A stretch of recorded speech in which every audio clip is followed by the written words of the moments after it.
litúrgica, de tudo que houve nestes anos, apenas veremos 4 documentos. 4. Primeiro, Ad Gentes, depois, podemos passar na segunda slide, onde estão apresentados esses documentos, sim?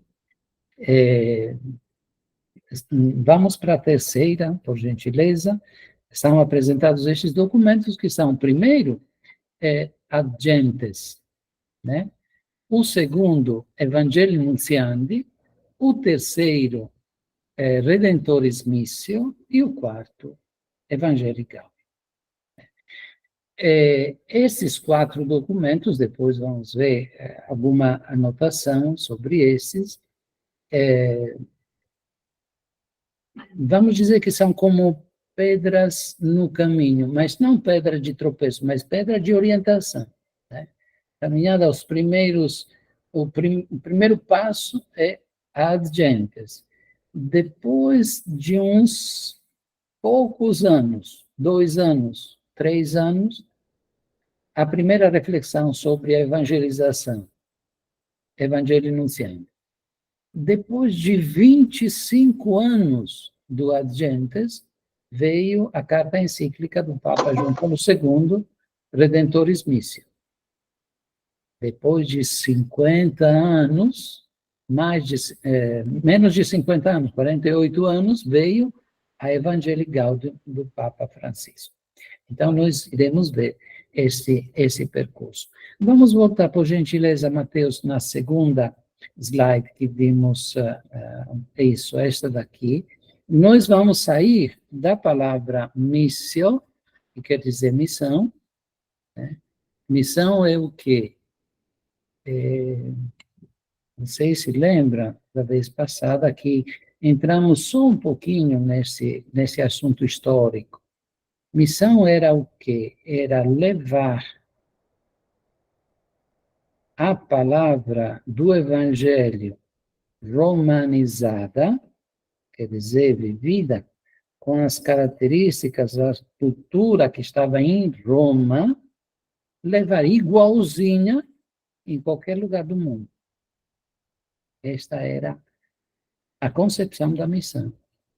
Mas, no Concílio Vaticano II, os bispos africanos, asiáticos e latino-americanos, que tinham outros povos e outras culturas, diziam, mas como pode uma coisa dessa? Que a palavra do Evangelho esteja romanizada, esteja nos romanizando, quando nós temos, por exemplo, latino-americana, os nossos povos indígenas, os nossos afrodescendentes, os povos da Europa que vieram aí ficaram conosco. Então, por isso, é que esta palavra missão não é a mesma em todos os tempos. Há uma evolução nela, uma evolução na atuação e na compreensão, mas não há uma evolução na fonte. A fonte é sempre a Santíssima Trindade. Pai, o Filho e o Espírito Santo. Isso não mudou. A palavra de Jesus é a mesma, o Evangelho. O que é que muda? Nós, a nossa cultura, o nosso tempo, e agora nós estamos no 2024. Mas pensem 500 anos atrás. Essa missão queria dizer o quê? Que alguns frades, normalmente capuchinhos, mas também de outras congregações religiosas, vinham com a espada e a cruz, converter e até matar os que não se convertiam ao Evangelho. Ao Evangelho qual? Ao Evangelho da maneira que se acreditava, que se pregava na Europa. Então, por isso, há uma compreensão diferente. Vocês pensem, se isso acontecesse hoje, haveria uma revolução por todo quanto todo quanto é lado. Então, por isso, eu digo, a missão, a palavra é a mesma, o que muda é a sua compreensão e, sobretudo, a sua atuação. O que acontecia quando se falava em missões? Né? Estamos falando da época do concílio e antes do concílio. 60 anos atrás, 70, 80 anos atrás. Se falava em povos que não conheciam o Evangelho e precisava convertê-los. E anunciar o Evangelho, mas também fazer vivenciar o Evangelho do jeito que se vivia na Europa. Mas isso não era possível. E já desde aquela época de 500 anos atrás, por exemplo, na América Latina, havia fortes resistências. Pensem, as reduções na América, no Brasil, no sul do Brasil, onde se encontram Uruguai, Argentina e Brasil, nas cataratas lá de Iguaçu, né? Onde foi feito também aquele filme A Missão. Pense como isso não estava mais tão certo, desde 500 anos atrás. Mas houve sempre resistência. Missionário era quem? Era aquele que pertencia a uma congregação religiosa de tipo missionário, que fazia isso por carisma. E aqui nós temos, por exemplo, os missionários combonianos, os missionários da Consolata, os missionários do Sagrado Coração, os missionários tantos, e também religiosas, depois do 1800, religiosas missionárias de não sei quantos tipos de missão diferente. Então, por isso é que nós temos, hoje, depois, a partir do Concílio Vaticano II, daqui a um pouquinho veremos o Ad Gentes, né? Temos uma compreensão diferente. E eu posso até antecipar, mas vamos descobrir ao longo das slides, para fazer uma coisa um pouco mais ordenada. Vocês me desculpem, eu sou um pouco velho, sem cabelo também, então, amo conversar, né? Mas uma conversa, uma palavra tira uma outra, e esquecemos de dizer as coisas que já tínhamos preparado, que estavam preparadas com ordem. Vamos, então, na ordem das slides. Vamos para a próxima, mas vamos pular a próxima, porque já falamos desses 4 documentos. Eu gostaria, se fosse possível, nosso técnico, Mateus, se fosse possível, engrandecer um pouquinho mais esta slide, porque eu sou até um pouco cego, mesmo que tenha 2 olhos a mais. Será que dará? Por exemplo, aquela coluna que se encontra à esquerda, pode se apagar com o vizinho. Mesmo com óculos, tá ruim para enxergar. Outra miúda. Melhorou? Melhorou, mas, Matheus, pode apagar esta coluna de esquerda, não precisa. Eu não, Veja se tem um não consigo xizinho. colocar na aula de apresentação, porque não compartilha a minha apresentação na sala. Ah, tá certo. Mas tudo bem, eu consigo com um pouquinho de...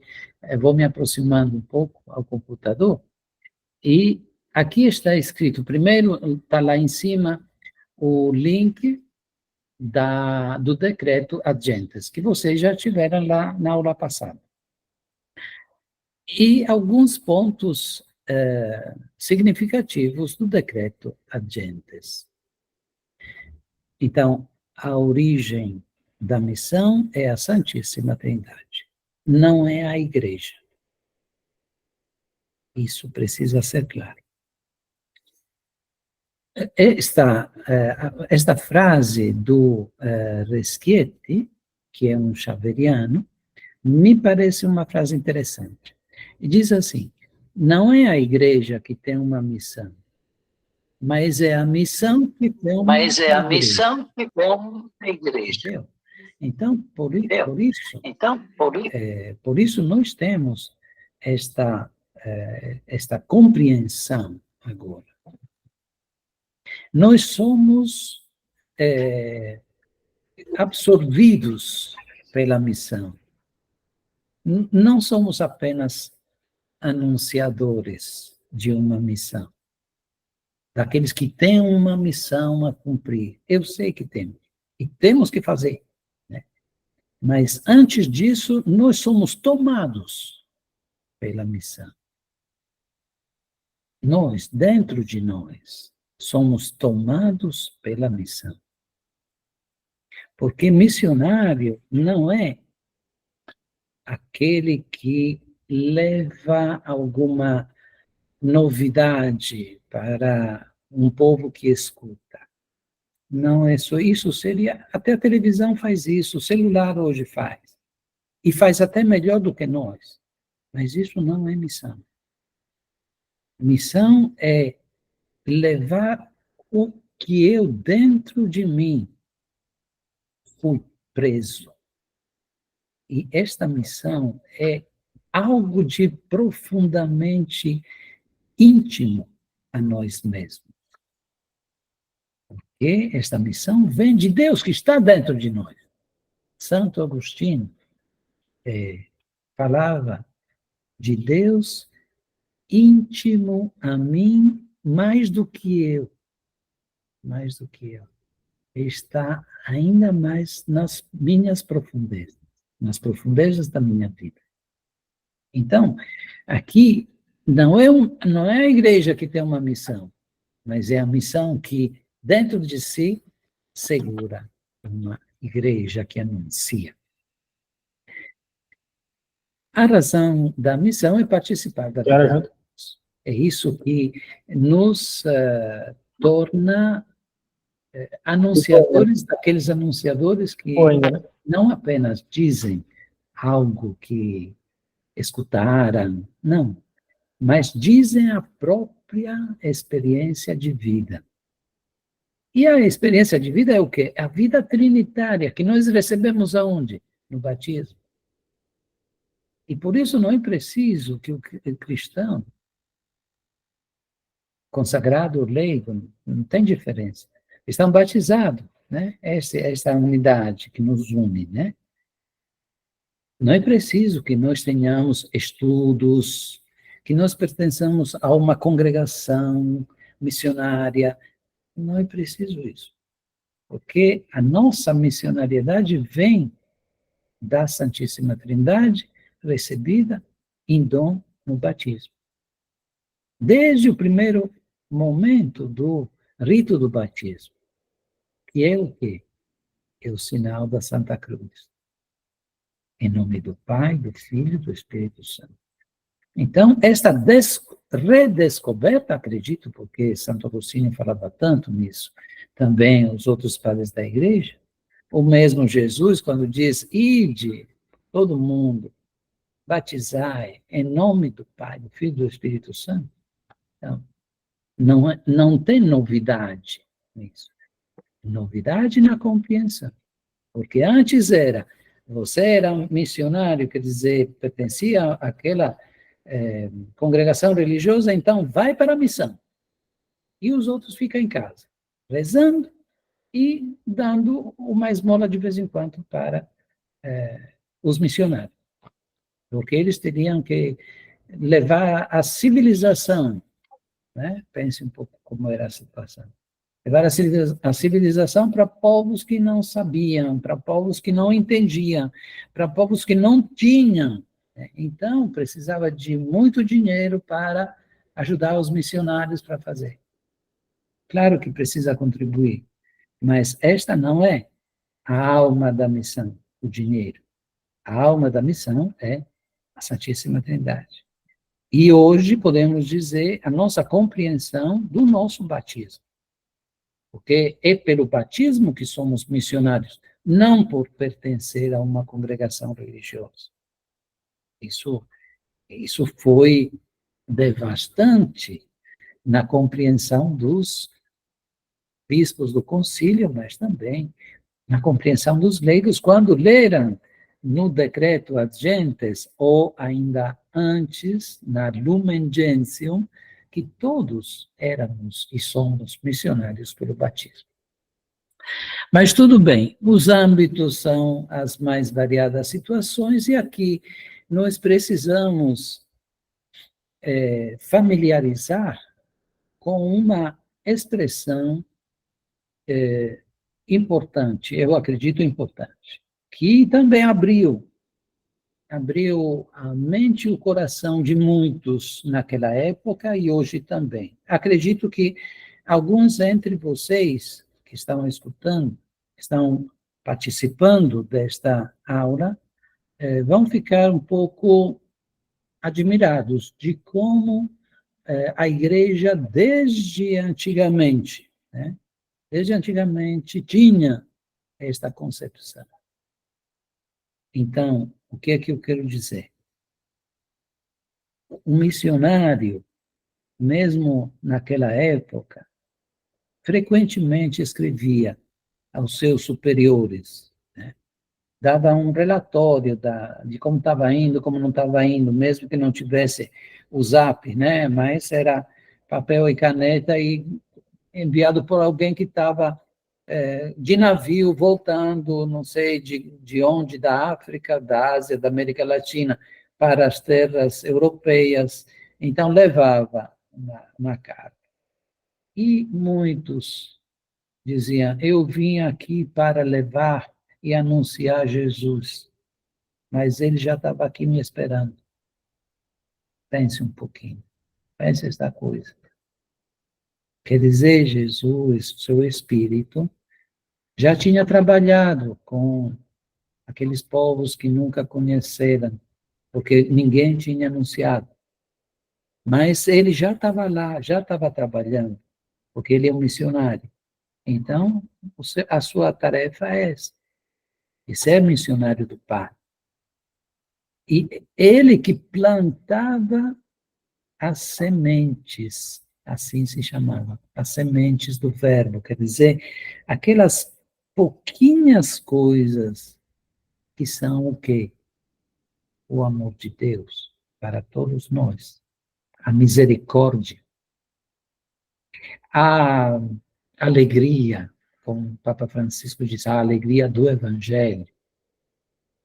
Pensem aos povos que ainda não conhecem o Evangelho. Será que eles vão para o inferno logo? Vocês o que acham?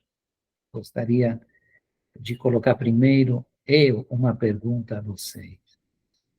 Esses povos que nunca conheceram e ainda não conhecem o Evangelho, eles vão para o inferno? Eles vão se salvar ou não? Mas não preciso agora da resposta, não. É para depois, para depois. Então, as sementes do verbo. Mas o que quer dizer isso? Quer dizer olho, atenção, quer dizer escuta, né? Quer dizer reflexão sobre o lugar. Por quê? O lugar, os povos, a cultura, porque a igreja, o anúncio do evangelho tem que se inculturar. Quer dizer, deve ser vivido, expressado, anunciado do mesmo jeito que se faz, não em Roma, mas naquele lugar onde alguém chegou para anunciar o Cristo que já estava presente, para descobrir esse Cristo presente no meio daquele povo. Isso é importante, né?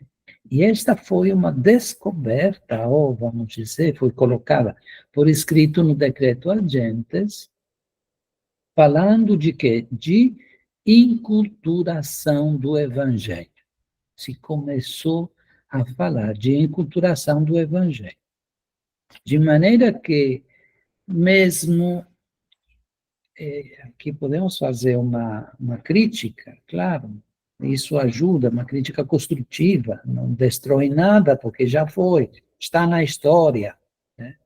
Mesmo que aquele frei, aquele padre, aquela freira tenham levado o evangelho da maneira romana, né?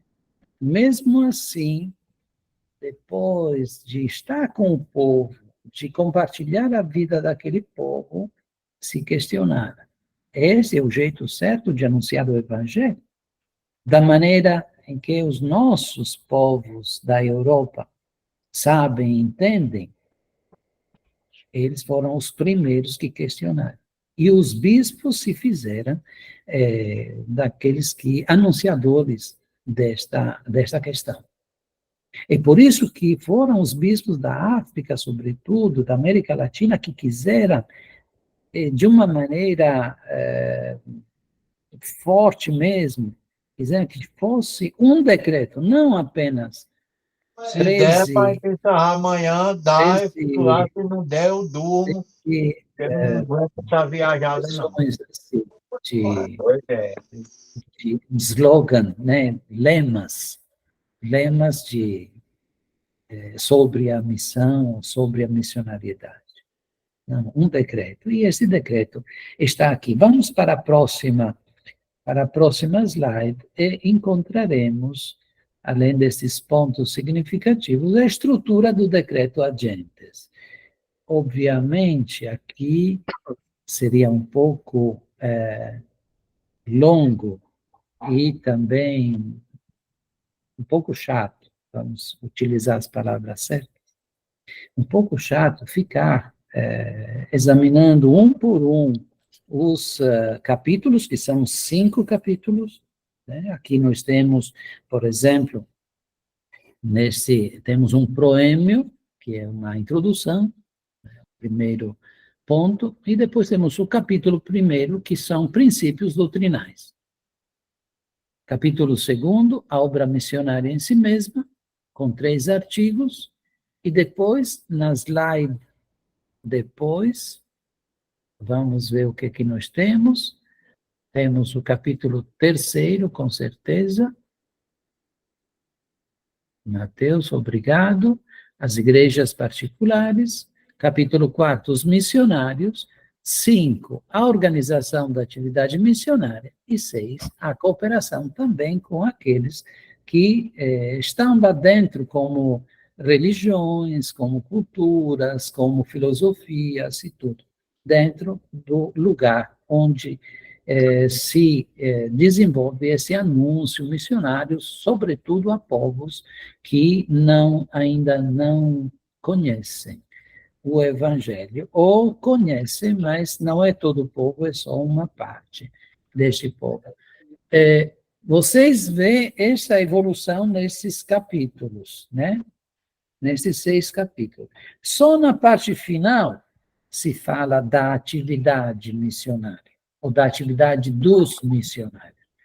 No primeiro capítulo é a base, são os princípios doutrinais. Obrigado, Mateus. Sim, é assim mesmo. Os princípios doutrinais, vocês veem, número 2, desígnio do Pai. Número 3, missão do Filho. 4, missão do Espírito Santo. E depois vem a igreja enviada de Cristo, a atividade missionária da igreja em seus diversos modos, atividade missionária da igreja, suas causas e necessidades, e depois a atividade missionária da igreja na vida e na história humana. E pensando, ponto 9, que a missão não serve só para fundar uma igreja e depois o missionário vai embora e eles se viram pela conta deles. Não é só assim, mas é a atividade missionária da igreja, é daqui até quando Jesus voltar. Então, tem esse elo que une a igreja na sua expressão terrestre e a igreja na sua expressão celeste. Quer dizer, uma visão escatológica e olha para o que vem depois desta experiência de vida. Esse era o decreto ad gentes. Volto a dizer, não vamos entrar no decreto, porque isso levaria muito tempo e pronto. Mas vocês que têm também um tempo e a curiosidade, pode ler o decreto. Pode ler o decreto onde se mistura um pouquinho essas ideias novas, mas também fica um pouco com um pé atrás em alguns pontos. Quer dizer, ficando na velha concepção. Mas tudo bem, isso acontece, faz parte. Vamos para frente, Mateus. Vamos pular a próxima slide, que é esta, para ir à exortação apostólica sobre a evangelização no mundo contemporâneo, Papa Paulo VI, né? Evangelii Nuntiandi, 1975. Eu antes falava de 3 anos, mas me equivoquei com outro documento muito importante do Papa Paulo VI, no 68, mas vamos deixar lá. E esse Evangelii Nuntiandi veio depois de 10 anos do decreto Ad Gentes, né? Sobre a evangelização no mundo contemporâneo. O que é uma exortação apostólica? Vocês agora estão ouvindo falar de sinodalidade, não é não? Missão, participação, sinodalidade. Quer dizer, todos juntos vamos. O sínodo, já ouviram falar de sínodo, né? Porque é a expressão da reunião de, não todos os bispos, porque isso seria um concílio, mas o sínodo seria a reunião de muitos bispos, sobretudo, representando as suas igrejas, mas além de bispos, tem também outros, e muitas mulheres também. Esse é o sínodo. Um dos primeiros sínodos, o sínodo foi inventado, foi bem, vamos dizer, promovido pelo Papa Paulo VI, e um desses primeiros sínodos trabalhou a evangelização, a reflexão sobre o decreto Ad Gentes, mas também sobre como a igreja evangeliza. Terminando o sínodo, os papéis do sínodo são entregues a quem? Ao Papa, que dentro de mais ou menos 1 ano, ele escreve um documento que se chama Exortação Apostólica. E nós aqui temos a Evangelii Nuntiandi e temos uma outra exortação apostólica, que nós temos até em livrinho, que é esta daqui do Papa Francisco, Evangelii Gaudium, né? Alegria do Evangelho. Esta é uma exortação apostólica. Depois veremos uma carta encíclica, é diferente. Mas depois daquela reunião de bispos, naquela época era só bispos e os assessores e tudo mais. Não estava o Papa Francisco com a sinodalidade, né? Sinodalidade é uma evolução daquele primeiro, não podemos dizer esboço, porque já tinha, mas era a primeira tentativa de juntar os bispos com o Papa, os representantes de todos os bispos do mundo, né? Então, nesta Evangelii Nuntiandi, nessa exortação apostólica, se procurou fazer um trabalho de harmonização, quer dizer, colocar juntos, sem ser um em cima do outro, mas um dentro do outro, harmonização dos princípios doutrinais que já vimos no Ad Gentes, e não mudar. Esse fica. Pai, o Filho e o Espírito Santo como fonte da missão, o batismo como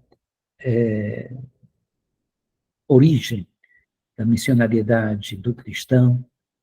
Todas essas coisas ficam, né? Mas precisa ver também o trabalho que deve ser feito pela igreja. Não é só a igreja missionária que deve anunciar aos outros, mas deve anunciar também a si mesma. A conversão É para os outros, sim, mas a conversão começa pela própria igreja. Né? A transformação interior e coletiva. Porque eu pergunto para vocês, por que eu devo me converter ao cristianismo? Se eu estou bem com a minha religião. Se eu estou bem também sem religião, por que eu devo me converter? Porque é o Papa que fala, é o bispo que fala, é aquele padre que fala. Só fala não é incentivo para a conversão. Já pensaram nessa coisa? O incentivo para a conversão é o testemunho da vida, o testemunho da comunidade. Esse é o incentivo. Porque desde o começo do cristianismo,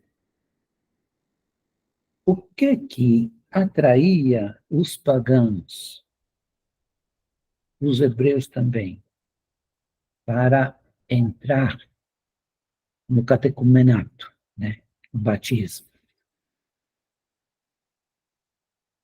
Eles observavam e diziam: olhai como se amam. Não como é bonito, como é alto o grito no encontro de oração. Besteira. Não é assim.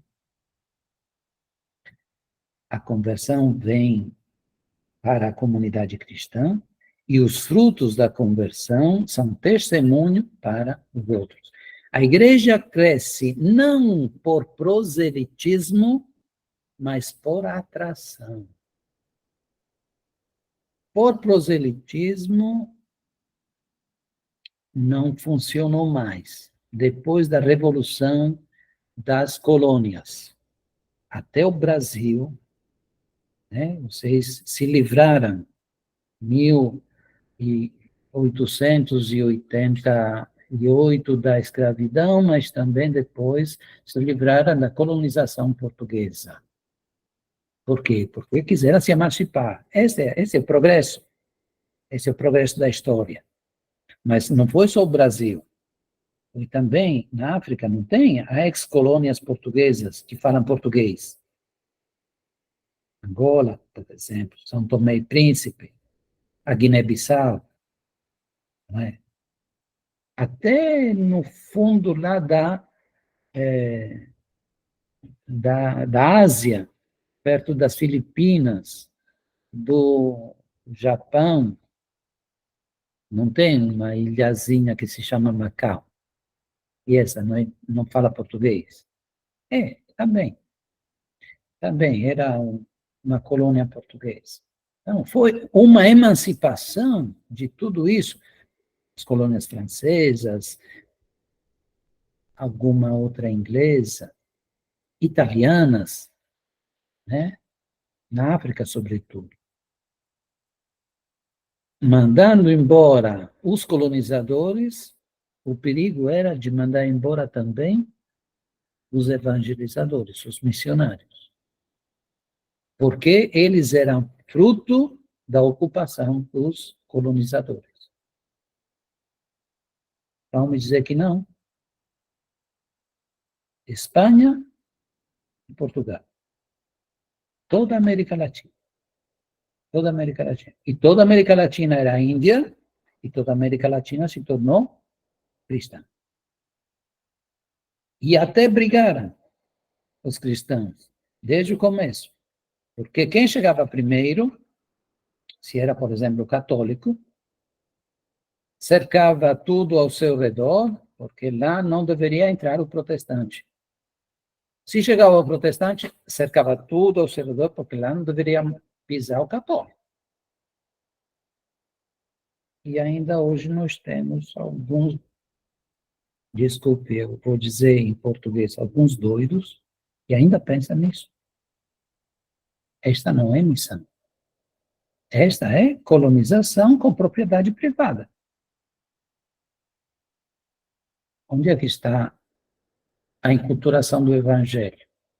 Onde é que está o diálogo com todos aqueles que estão presentes lá naquela região, naquele território, não sei.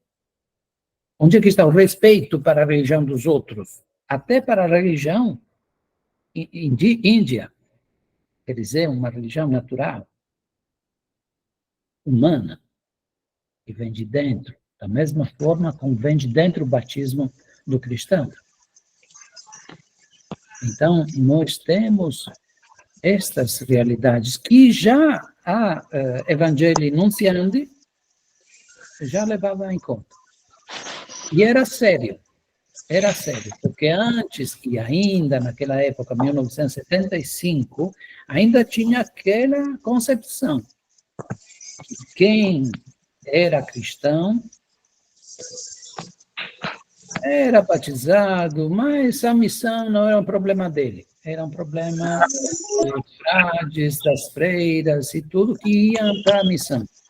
E o povo atrás com o dinheiro e com as orações, na jornada missionária mundial, por exemplo. Cuidado, eu não estou dizendo que isso não deve ser Pedro, fazer. vem cá, Pedro. Eu estou dizendo que a missionariedade da igreja não é essa. A missionariedade da igreja reconhece o teu batismo, te converte todos os dias e leva a tua experiência da conversão, do amor que Deus te inspirou, do teu coração, do amor que Jesus te trouxe, e que o Espírito sopra dentro de ti para que tu continue vivendo esta vida de amor. Este testemunho você dá aos outros, e os que não são cristãos vão estranhar que vocês sejam católicos. Porque católico é quem? Até quem leva a patinha preta com sobrepeles, não sendo nem padre, nem diácono. Esse é o católico. Está vendo? Católico é aquele que vai lá na rede social e diz, mas este Papa, que ele não está na tradição. Esse é o católico para os outros. Mas quem é o católico? Para quem está trabalhando na missão no Concílio Vaticano II. É aquele que testemunha a própria fé. No silêncio da sua vida, na insignificância, como diz o meu confrade, padre, disse, eu me retiro na minha insignificância. Por quê? Porque eu não sou ninguém. O que eu sou é Deus que me deu. E o que eu tenho é o que devo dar aos outros. Não deve ficar comigo. Essa é a missão. E a partir desta missão que nós somos anunciadores do Evangelho. Não é aos gritos, ou lá no canto da praça, com a caixa de som. Isso até incomoda. Até incomoda. Missão é uma coisa diferente. Ah, mas no Evangelho está escrito que deve ser proclamado nos telhados. Sim, vamos entender o que quer dizer proclamar nos telhados. Não é de forma literal. É anunciar para todo mundo ver. Ver. Não para todo mundo só ouvir. Porque não precisa de caixa de som. Você bota fones de ouvido no seu celular e vai embora. Não tem problema. Não precisa gritar. Se for um problema de ouvido. Mas a missão não é um problema de ouvido. A missão é testemunho de vida. Sim, claro, nós devemos anunciar também por palavras, até por cantos, expressões de alegria. Tem a procissão de Nossa Senhora, temos que ir para a rua. Claro que temos. São formas de religiosidade onde a gente expressa. Eu não estou dizendo que não é, mas não é só isso. Não é só isso. Desculpe, eu sou um velho chato. Vamos para frente. Outra slide aqui. passando da Evangelii Nuntiandi para Redentores Missio. Isso. Estamos numa carta encíclica. O que é uma carta encíclica?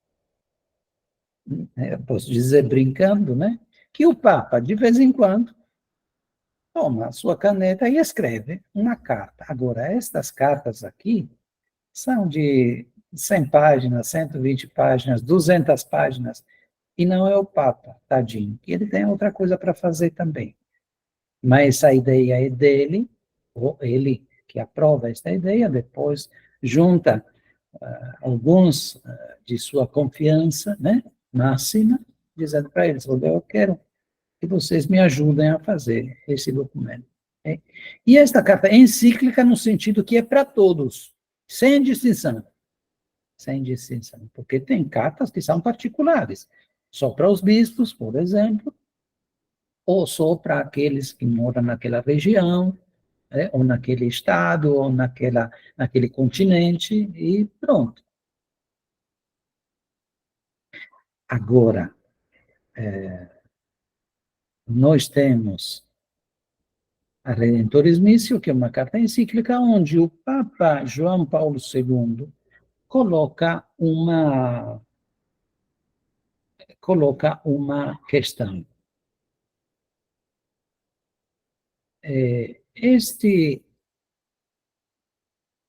Esta projeção missionária, esta vontade de levar o evangelho para todo mundo que veio do decreto ad gentes, 25 anos depois, o Papa se questiona, será que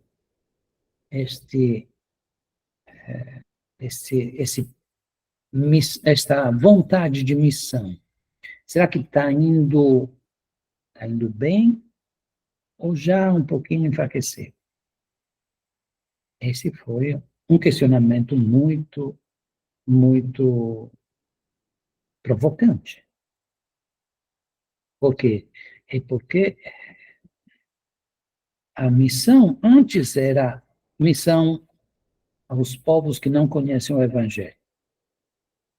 A gentes lá longe, no fundo do mundo, né? E depois veio aquela missão que todos somos missionários, né? Então, todos missionários aonde? Somos missionários no colégio, somos missionários lá na praça, somos missionários com os idosos, somos missionários com vários, né? E então, somos todos missionários assim. E o Papa se questiona, mas cadê a missão da igreja? Se nós todos somos missionários, mas por que a igreja não sente mais aquele calor, aquela força da missão? Será que isso ficou um pouco como quando se acrescenta água no feijão? Por quê? Porque chegou mais alguém para almoçar. Então, acrescenta água no feijão. Será que a igreja fez isso? Acrescentou água no feijão da missão? Então, o Papa João Paulo II fez uma distinção de situações onde ser missionário. Uma primeira é aquela missão do primeiro tipo, né, aos povos que não conhecem o Evangelho e não creem em Cristo. A outra seria a cura pastoral através de comunidades cristãs que testemunham o Evangelho e que se comprometem também com a missão ad gentes. E a terceira é aqueles cristãos, uma missão para aqueles cristãos que não estão mais indo para a igreja, não estão mais trabalhando nas pastorais, já deixaram de frequentar as coisas, as iniciativas. Então, precisam ser chamados de volta, mas esse chamamento de volta não pode ser na forma de proselitismo, deve ser na forma de convite, deve ser na forma de tantas formas que nós podemos até inventar, dependendo da situação. Então, a terceira forma de missão é a cura pastoral, grupo de batizados que perderam a fé ou não se acham mais católicos. Mas aqui, na observação, está escrito a mesma mistura de antes. Qual? Aquela dos princípios doutrinais, da missão do Filho enviado pelo Pai, que envia o Espírito, que une o Pai, o Filho e o Espírito Santo, mas também une a Igreja, corpo de Cristo, missionária do Evangelho, e pronto. Esses são os princípios doutrinais, tá? Pelo batismo. Mas também as atividades, as expressões de testemunho de vida nas várias situações deste mundo. Então, por isso, o Papa João Paulo II diz, se por acaso esse fogo da missão estiver enfraquecido, bora reanimar, bora revitalizar, porque a missão é de todos nós, mas todos nós não podemos ir adiantes, mas temos esses povos, estas pessoas, esses grupos de pessoas no meio de nós, que são pessoas que conheceram o Evangelho e agora estão fora, são pessoas que estão desanimadas, sem esperança e tudo. Não precisa ir longe, já estamos com eles, perto das nossas casas. E aqui estamos com 20 e 27, mas vamos agora à próxima slide, nós já estamos em casa, vamos ver. Certo, estas são as perspectivas da Lumen Gentium e de Gaudium et Spes que nós, de qualquer maneira, já falamos. Podemos ir para outra slide, a próxima slide ainda. Isso. Estamos em casa, Papa Francisco, Evangelii Gaudium, a alegria do Evangelho. Aqui embaixo está escrito Igreja em Saída, e depois tem um artigo, mas em italiano, mas para quem conhece o italiano, poderá ler esta reflexão sobre os 50 anos, na época, 10 anos atrás, do concílio.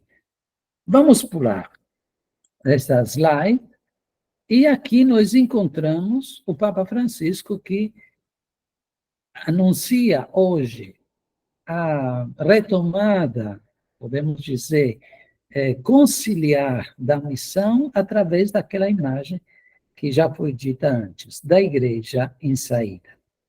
Né? A igreja em saída. E aqui, esse texto nos ajuda a entender como é esta igreja em saída. Passar, quer dizer, antes era, e agora vamos ver uma outra situação. Antes era uma igreja fortaleza, bem estável, tudo certo, com seus portões, com seus muros, né? É uma fortaleza para uma igreja hospital de campanha, como o Papa Francisco diz, né?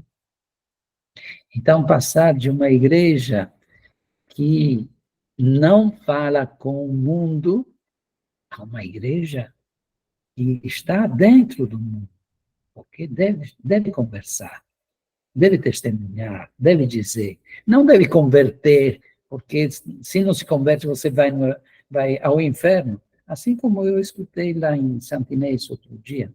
Tinha um pastorzinho, eu acredito que era com caixa de som, lá bem em frente de um instituto bancário, que tinha o povo na fila, né, como a gente já está acostumado há anos.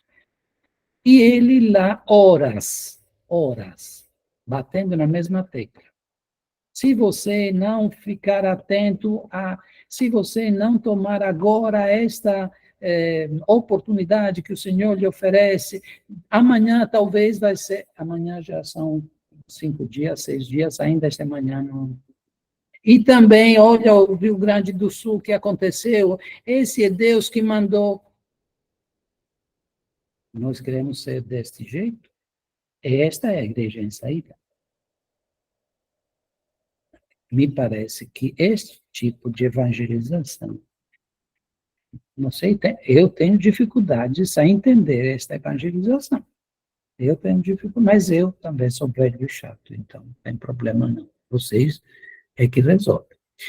De uma igreja instituição concentrada para si, a uma igreja movimento, aberta, dialogante, entendeu? E aqui tem várias. Uma igreja hierárquica, desigual, para uma igreja povo de Deus. Uma igreja, vou pulando, né, para a última igreja mestra de doutrinas e de normas, para uma igreja mãe, uma igreja terna, uma igreja acolhedora. Vamos pular para a próxima. Mateus, por gentileza, isso, de uma igreja rica, de poder sagrado, de roupas, pense o que não está acontecendo nos nossos altares, que a preocupação maior desse povo é a roupa que deve vestir o coroinha, que deve vestir o ministro, que deve vestir, e essa roupa é mais cara do que a roupa que veste o mesmo padre, que está só de estola. Já pensou? Uma coisa dessa. Papa Francisco diz diferente, mas Jesus ia dizer o quê? O que ia dizer? Nós somos missionários de quê? A palavra de Jesus, sim, mas nós temos uma igreja desse tipo. Eu não estou dizendo, eu sou o primeiro que escolhe a minha túnica, e essa é a minha túnica. E essa que eu tenho aqui foi por 6 anos. Não foi uma hoje, outra amanhã, outra depois. Eu tenho as minhas 4 histórias de 4 cores, e comecei com estas 4 estolas 7 anos atrás. E são sempre as mesmas. Mas são com dignidade e são limpas também. Qual o problema? Jesus também tinha uma túnica, se fala de uma túnica. Não vestia gravata e paletó todos os dias diferente.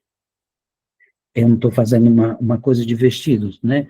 A nossa fé vai além do vestido, obviamente. Vocês podem ler o capítulo 5 de Mateus, 5º, 6º, 7º, chegando ao 8º, o discurso à igreja, onde tem esta fala também sobre a pobreza e o que vem para, como ensinamento para os lírios do campo, para os pardais, né?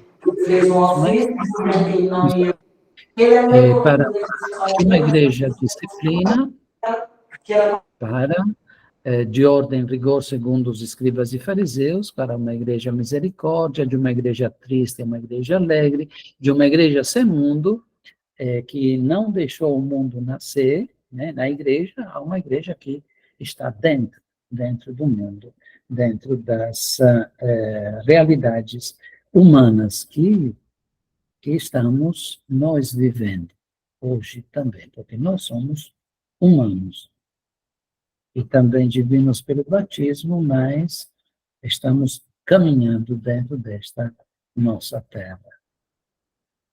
Mateus, se o senhor estiver de acordo, eu até ia dar uma paradinha, mas nós temos só 25 minutos de tempo, então podemos apagar as slides, porque terminaram, né, Mateus? Terminaram as slides, não é? Esta era a última? Isso, pronto. Pode reduzir até o tamanho da minha imagem, que não preciso, é demais. Agora vamos ouvir as perguntas, se tiver perguntas. Se não tiver, a gente termina por aqui. Mas, Mateus, agora é com você, porque vai me dar algum segundo de pausa para eu descansar a minha voz e você fala. Bora aí. Fique à vontade, Padre Luiz, muito obrigado. Tome um gole d'água. Agora estamos abertos para as perguntas. Vocês que fizeram anotações ao longo da aula, ou que levantaram as mãos no ícone inferior da sua tela, fiquem à vontade para fazer as suas perguntas. Segundo a fila de quem já levantou a mão aqui, o primeiro a levantar a mão foi o Valdir Nascimento. Uma pergunta, Valdir?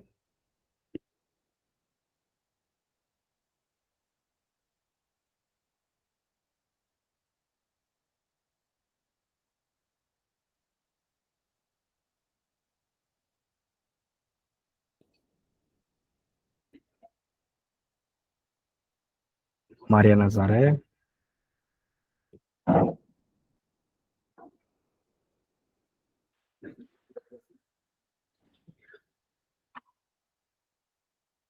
Natividade Oliveira,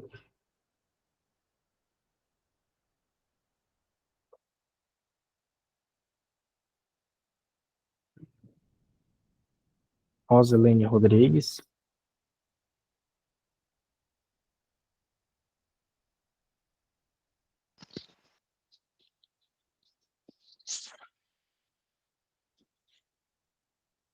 alguma pergunta, Roselene? Fique à vontade. Não, padre, no momento não. Tá ok. Wilson, você levantou a mão? Assim, é uma coisa que o padre falou quase no começo da aula, a respeito daqueles povos que não conhecem o evangelho, será que vão direto para o inferno? Uma vez eu estava comentando com um jovem aqui da minha igreja, e de qualquer forma, o evangelho, Deus se manifesta às pessoas, de alguma forma, Deus faz com que a mensagem dele chegue até as pessoas, né? Eu queria ver o que o padre acha dessa minha opinião, né? Essa visão.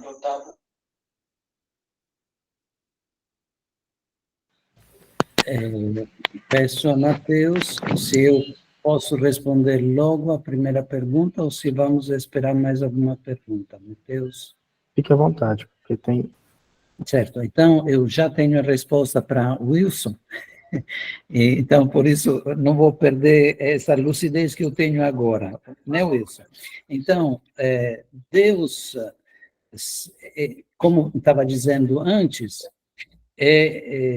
os missionários daquela época, que chegavam em povos distantes, que não conheciam o evangelho, que nunca tinha sido anunciado e tudo mais, eles diziam, olha, Jesus já estava aqui, estava me esperando, né? Porque já ele tinha trabalhado com esse povo de uma forma, de uma maneira que a misericórdia de Deus conhece muito melhor do que os nossos povos, os nossos pobres limites, né? Então, antes se dizia, o conhecimento de Jesus é a única estrada, a única via, o único caminho da salvação. O exclusivismo da salvação em Jesus Cristo, quer dizer que passa pelo anúncio do Evangelho e pelo batismo. Mas aqui vão ficar fora todos os povos que não conhecem. E esses são candidatos para o inferno, então.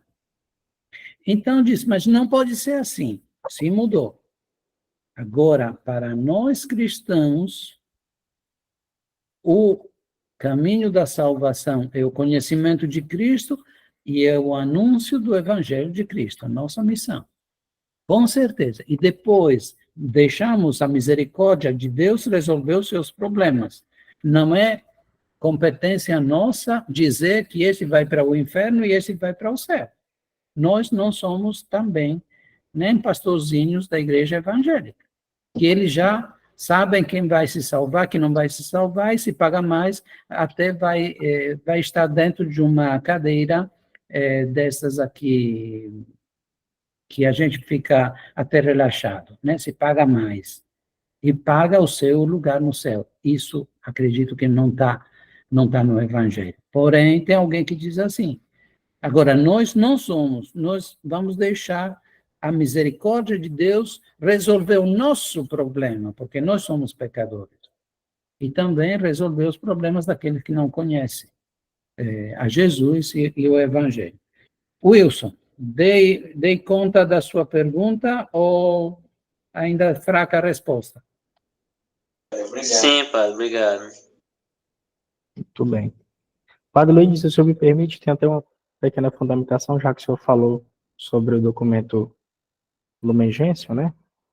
O documento oficial Lumen Gentium, inclusive tem uma fundamentação lá no número 16, acerca sobre a salvação daqueles que não conhecem a Cristo, né? Que ele diz que a providência divina não priva dos auxílios necessários à salvação aqueles que sem culpa expressa ainda não alcançaram o conhecimento de Deus, mas procuram seguir o caminho do bem. Então, Pois é esta sem culpa expressa. O que quer dizer? aqueles que, recebendo o anúncio do Evangelho, rechaçam esse anúncio. Quer dizer, não querem nem saber. Isso é confiado também à misericórdia de Deus, mesmo tendo esta coisa, porque ele não vai obrigar ninguém, e também não vai, eu acredito, não vai excluir ninguém, porque terá outras formas de proximidade, de estar misericordioso, né, com estas pessoas também que têm esta atitude assim. Ainda menos com aqueles que são de outras igrejas, de outras religiões, que já têm uma intimidade com Deus de qualquer maneira. Com certeza. Obrigado. Muito obrigado, padre. Jorge, Boa noite. Benedito. Boa noite, padre. Aqui é o Wilson. Eu só levantar um ponto que o senhor salientou. Às vezes o senhor falou que ainda temos coroinhas, diáconos, até ministro da Eucaristia, que às vezes se inverte superior ao nosso sacerdote. E o clericalismo está trazendo o tradicionalismo à nossa igreja.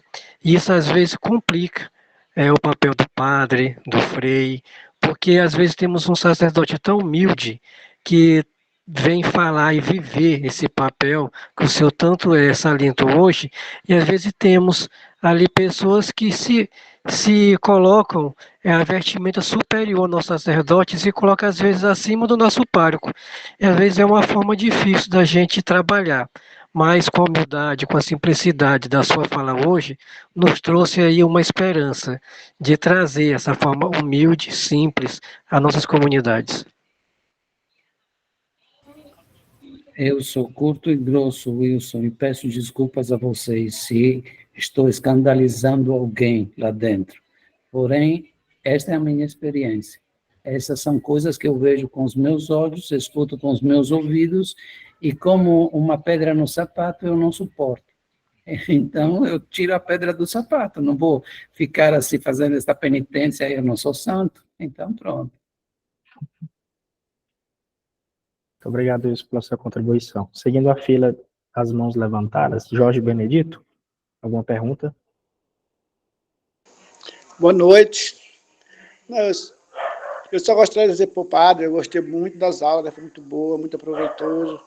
E também queria que ele mandasse o material, né, para mim, porque eu estou mandando encadernar, fazendo um livro, né, para estar estudando em casa também, né? Com o material que ele manda, talvez eu mando imprimir, estou fazendo um livro. Estou com 2 livros já imprimidos, encadernados.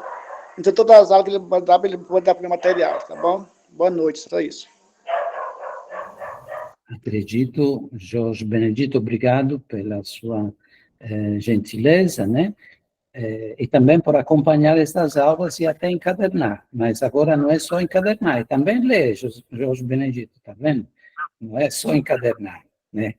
Então, acredito que a organização, o grupo, né, do Comire, que está acompanhando estas aulas, disponibilize para vocês, de uma qualquer forma, todos os materiais. Todas as apresentações que eu fiz a vez passada e esta vez também, já estão na disponibilidade de quem está organizando esse curso. Então, acredito que serão disponibilizados. Obrigado, Sim, Jorge Benedito. Só para confirmar, realmente, todos os materiais estão sendo enviados do grupo, né, em que todos os participantes da escola missionária estão inseridos. Lá estão enviados todos os materiais. Materiais e o link da aula gravada. Arleide Vargas, alguma pergunta? Você levantou a mão? Eu queria saber que ele falou que a origem da missão é a Santíssima Trindade, ou seja, que a nossa missão começa desde que nós recebemos o batismo. Então, quem não é batizado não pode seguir uma missão religiosa, assumir essa missão de evangelizar.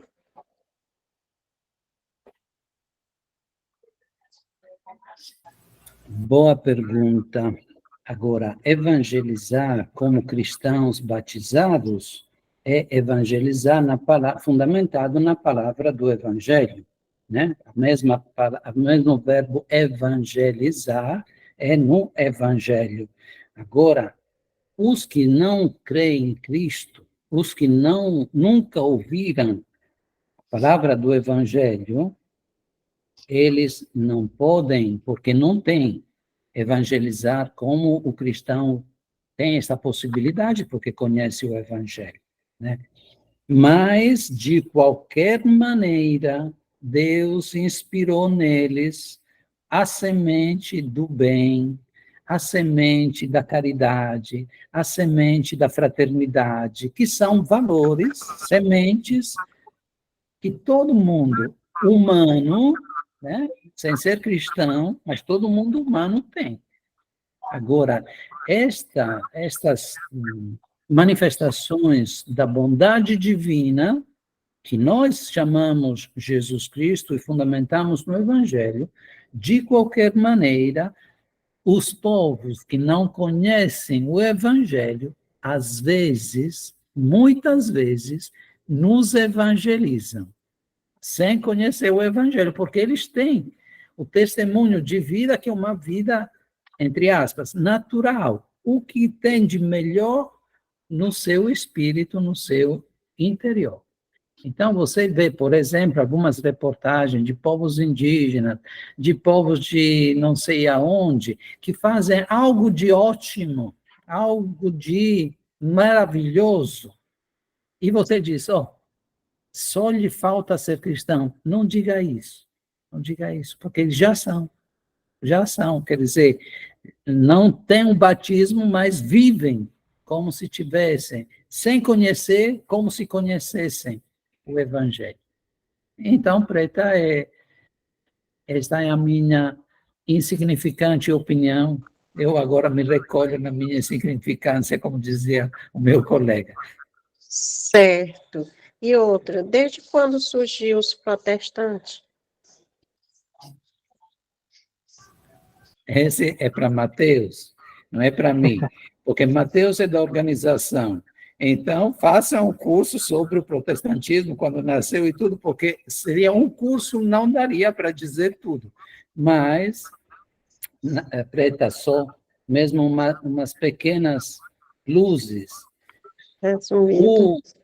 Vamos dizer, o mais famoso, né? O mais que fez notícia, foi um monge agostiniano, né, que era católico, né, que se chama Martinho Lutero. Né? Então, não é ele que fundou, estamos falando do 1520, 25, naquela época lá, até 1550, mais ou menos, que houve essa explosão na Europa, de um fenômeno que já existia há 2, 3 séculos, de um mal-estar de muitos grupos cristãos frente ao escândalo que a igreja dava. A igreja no sentido não dos leigos, a igreja no sentido de papa, bispos, cardeais e não sei o quê, que viviam de um luxo desenfreado. Né? E o pobre morrendo de fome. O pobre se matando para sustentar esse povo desgraçado, desculpe, esse povo assim, quem não tem noção, entendeu? Coisa que acontece hoje também, mas fecha parêntese, não podemos ficar aqui para aprofundar. Porém, o Martinho Lutero, 1500, né? 1500, deu voz àquele mal-estar, eu chamei mal-estar para não dizer nojo, para não dizer coisa pior, que havia na igreja há 2, 3 séculos. Né? Então, tudo isso se chamou protestante, é aquele que faz um protesto contra a igreja naquela época, a igreja que se chamou depois católica, para distinguir católico dos protestantes também.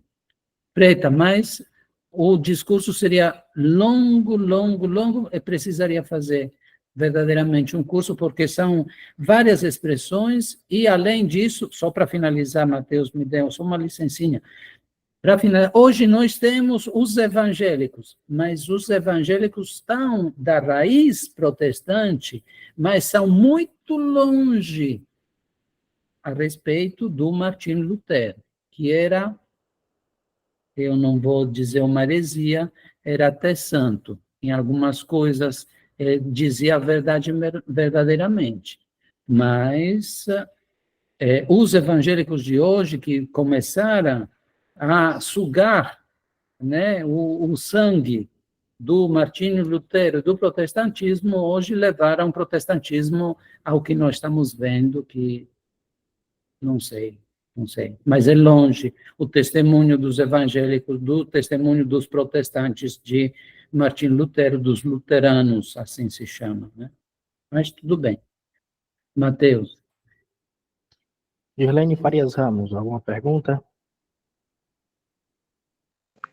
Não. Cris Pires. Boa noite. Eu quero perguntar para o padre Luiz, uma igreja em saída no tempo de hoje, contemporâneo, né?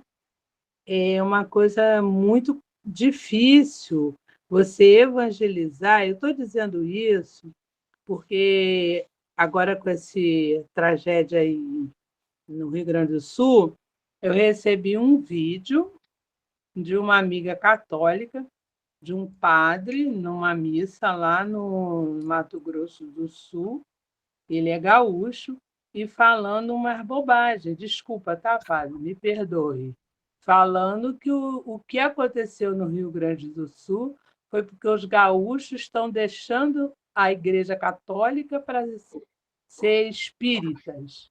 Aí você fica numa situação de evangelização muito complicada, até em outros lugares, até no próprio lugar que você mora, para você explicar isso, porque tem pessoas que até acreditam que o que aconteceu no Sul é porque as pessoas estão se afastando do não. Aí, como você vai falar da misericórdia de Jesus, evangelizar diante de fatos, palavras vindo de um sacerdote? Então, é complicado essa igreja em saída que o Papa nos pede para a gente evangelizar e se depara com uma situação dessa, onde você fica sem o que falar sobre a misericórdia de Deus, e o próprio padre falando, desculpa, uma besteira dessa. Aí, o que o senhor pode me falar para me consolar, vamos dizer assim, me confortar como missionária?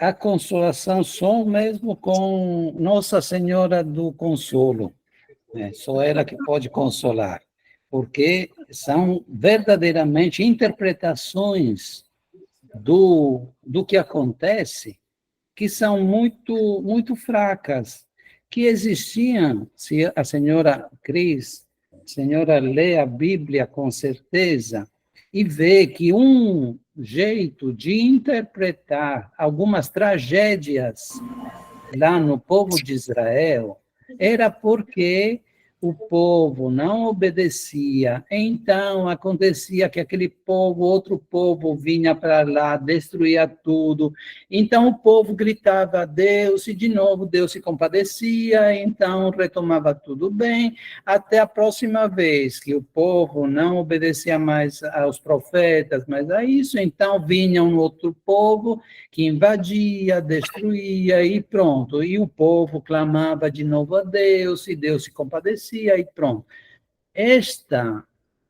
Esse jeito de interpretar foi questionado também na época de Jesus. E Jesus é o sinal mais claro que esse jeito de interpretar a história é fraco, não existe, porque ele, que é o inocente, vai morrer por todos os pecadores. E aí? O que ele fez para morrer na cruz? E por que ele morre para todos os pecadores quando ele não tem nada a ver com todos os pecadores, como pessoa, né? Estou dizendo, uma pessoa, no máximo, tem a ver com seus familiares, mas não com todos os povos que nem conhece. Então, esta interpretação é fraca e feia também. A senhora diz que é uma besteira, mas é bobagem, besteira. Fale tudo que for correto, não fale as coisas piores, mas fale o que for correto falar. Por quê? Porque é assim mesmo, não podemos. Cadê a misericórdia de Deus? Deus se diverte a fazer isso? Será? E Deus se divertiu a enviar o Filho para morrer na cruz? Não estou de acordo com esse meu colega. Infelizmente, eu não conheço. Infelizmente, eu não conheço. Mas ele não iria me converter, sabe? Não, eu fiz essa pergunta porque é exatamente o assunto que o senhor estava falando, que é o Concílio Vaticano II, a Igreja em Saída, quer dizer, o Papa, né? Desculpa, o Papa João Paulo, a Igreja em Saída, para que nós, que somos a Igreja, saímos para evangelizar, como no tempo de Jesus. Mas, às vezes, a gente se depara com situações que, vamos dizer assim, deixa a gente sem ação, mesmo a gente crendo, mesmo a gente tendo fé, mesmo a gente falando aquilo que a gente lê na Bíblia.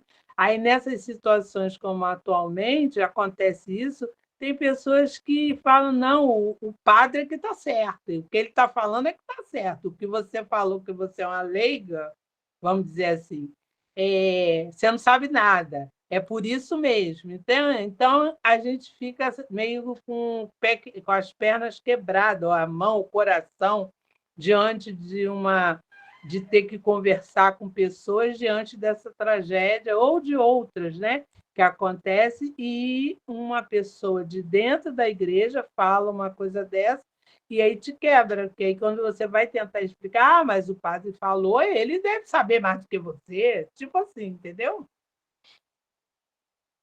Entendo, mas isso, infelizmente, é vamos dizer, um refrão que você escuta e não é só na Igreja Católica, é também na Igreja Protestante. Quando dizem, mas o pastor falou, então temos que obedecer. Mas eu não posso acrescentar mais. Mateus, o Senhor que é santo, vamos para frente. O que é que nós vamos... Obrigada. Eu que agradeço, Cris. Obrigado pela sua colaboração, Cris. Só para a gente não alongar muito por conta do horário, temos mais 3 perguntas. Franca ou França Paula, alguma pergunta?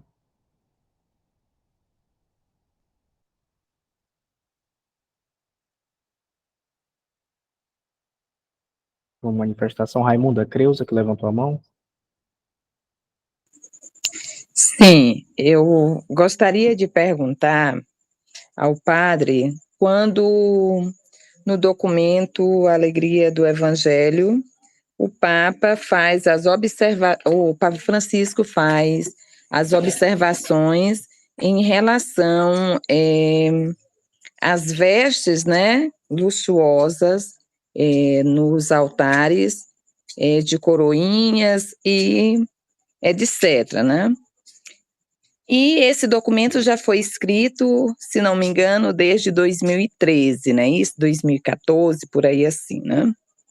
E aí o Papa é o chefe, é representado por Jesus aqui na Terra, né? E às vezes você vai em celebrações que estas roupas pomposas de coroinhas, com tantos gestos lá em cima do altar, que às vezes tira até a nossa concentração de uma espiritualidade ou de uma celebração que de fato estejamos conectados, né? Então, como acreditar em uma mudança nessa situação, diante do que o Papa está falando, e ainda permanecemos com essas realidades, vamos dizer assim? Obrigado, dona Raimunda, era? Isso, Raimunda Creuza. Certo, Raimunda. Nós temos a palavra do Papa, mas também temos outros documentos ilustrativos, fundamentais, sobre a liturgia, né? E também que fala sobre os vestidos, sobre as palavras, sobre os ritos, só que nem todos os padres conhecem, nem todos os catequistas conhecem. Então, às vezes, se fazem coisas que se acham bonitas, mas são contra todas as regras que já estão escritas. E nós, como somos igreja do Maranhão, vamos supor, os maranhenses aqui, nós estamos debaixo das instruções que os bispos do Maranhão dão nesta matéria. Mas como somos igreja no Brasil, estamos debaixo das instruções que a CNBB dá nesta matéria de liturgia.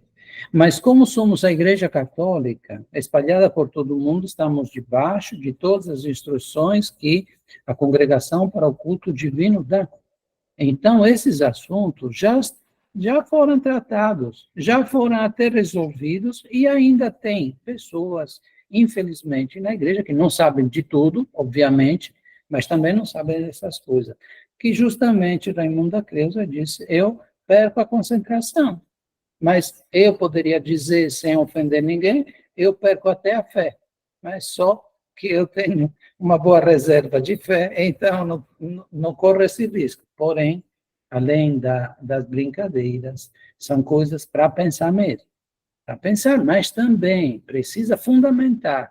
Gostei quando Dona Raimunda disse, olha, na Evangelii Gaudium o Papa fala disso. Na Evangelii Gaudium disse um documento importante que o Papa escreveu. Não falou só da sua opinião, não, fundamentou. Eu falei do Vaticano II, da missão no Vaticano II, mas dei para vocês uma lista de bibliografia. Fundamentei o que eu falei. É assim que precisa estudar e também testemunhar. Mateus.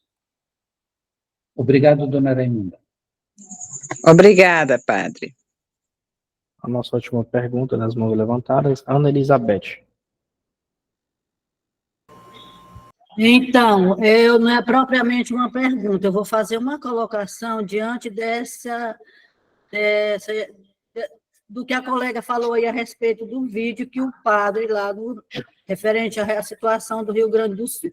Esse vídeo eu assisti, mas veja bem, o perigo das redes sociais é exatamente isso, a interpretação, porque o padre fala o seguinte, ele é filho de lá, não mora lá, trabalha, parece que em São Paulo, mas é porque ele não foi necessariamente o que estava acontecendo no Rio Grande do Sul, culpa das religiões africanas. O que ele citou assim, ele foi à missa ao domingo, não tinha 15 pessoas. Então, o povo muito incrédulo, ele não disse que estava culpando o que o povo fazia do que estava acontecendo, mas ele lamentou a situação, o povo muito incrédulo, tem mais salões de religião, de candomblé, do que igrejas dentro das comunidades. Então, o que ele quis me referir, eu entendi assim, que ele quis dizer que o povo do Sul está muito mais materialista do que direcionar a espiritualidade com Deus. Entendi isso, eu acho que o perigo está na interpretação desses vídeos que rolam nas redes sociais nessa direção. Entendo assim, né? Não sei se eu estou correta.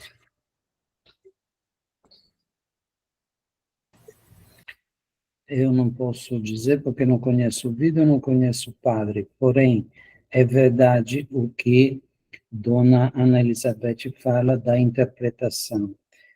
Mas, Dona Elizabeth, talvez não seja este caso, mas tem outros casos que a interpretação é essa.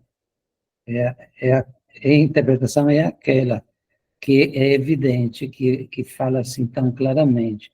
Agora, eu não sei, porém, respeito máximo para as pessoas. Se as igrejas estão vazias, não é um problema do candomblé, é um problema da missão da igreja que não está sendo cumprida, né? E também o problema não é de converter os outros, mas se converter a si mesmos e testemunhar a misericórdia de Deus sempre. E não só dizer, é ele que é culpado, isso. É depois que você diz que ele que é culpado, resolver alguma coisa. Não. Ficou a situação a mesma, até pior, porque você ficou com um pecado a mais de julgamento dos outros. Mateus, o Senhor que é santo. O Senhor é santo. Mas Então, o Senhor é até evangelista. Com certeza. Então, finalizando a nossa aula, agradecemos mais uma vez ao Padre Luigi pela belíssima explanação, seu conhecimento acerca do Concílio Vaticano II, a temática da missão. Agradecemos também a presença de todos aqui. Eu gostaria de informá-los de que todo o material, mais uma vez, foi uma pergunta recorrente aqui, todo o material da aula de hoje, da aula anterior, foi e vai ser disponibilizado no nosso grupo do WhatsApp. Uma outra informação também, nós retornaremos às nossas aulas da Escola Missionária no mês de agosto. O mês de julho é um mês de recesso, mês de férias, digamos assim. Então, nós retornaremos com as nossas aulas no mês de agosto. Gilene levantou a mão, tem uma pergunta? Podemos abrir essa sessão, Padre Luigi? Sim, eu que agradeço a todos a oportunidade que eu tive de conversar com vocês, também de ver como tem tanto interesse e um bom testemunho de vocês para ficar testemunhantes o batismo recebido e o compromisso com a igreja, né? Tudo que nós queremos fazer, tudo que nós queremos testemunhar. Foi levantada no momento, uma palavra da esperança. O jubileu do próximo ano, né, do ano que vem, é o jubileu da esperança. Então, vamos frisar nesta palavra tão importante para a nossa fé. Muito obrigado a todos, tenham uma boa continuação de curso. Pode pedir a bênção final para a gente, Padre, por favor? Vamos sim. Vamos pedir a bênção da Santíssima Trindade, para que nos fortaleça no testemunho da nossa fé. O nosso auxílio está no nome do Senhor. Que fez o céu e a terra. Abençoe-vos, Deus Todo-Poderoso, Pai, Filho e Espírito Santo. Amém. Vamos em paz. Que o Senhor nos acompanhe sempre com Nossa Senhora também. Graças a Deus.